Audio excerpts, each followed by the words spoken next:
यरमई हरदिया दुभ पातर है। यरमई हरदिया दुभ पातर है।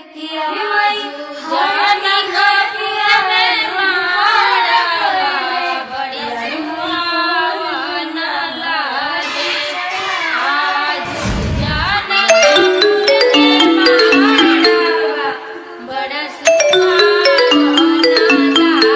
हेलो। हाँ हेलो। कहाँ बाड़ा? घरे बनी। अरे जल्दी आओ ना। अरे इतना जल्दी कब आ? हमरा ये सब कुछ नहीं सुने के, जल्दी आओ ना। अरे तो इतना घबराइल काहे बड़ू? हमरा जिंदगी और मौत के सवाल बा, प्लीज जल्दी आ जाना। ठीक बा आओ।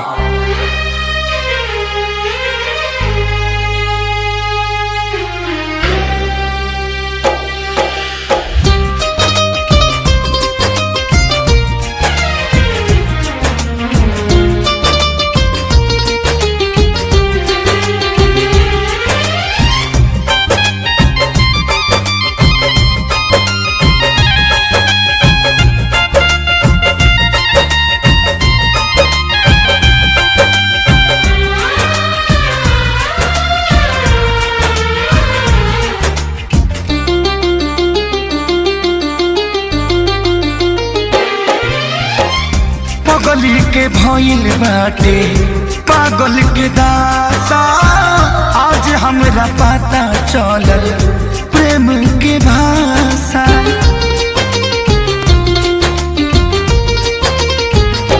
हाँ पगली के भइल बाटे पागल के दासा, आज हमरा पता चलल प्रेम के भाषा।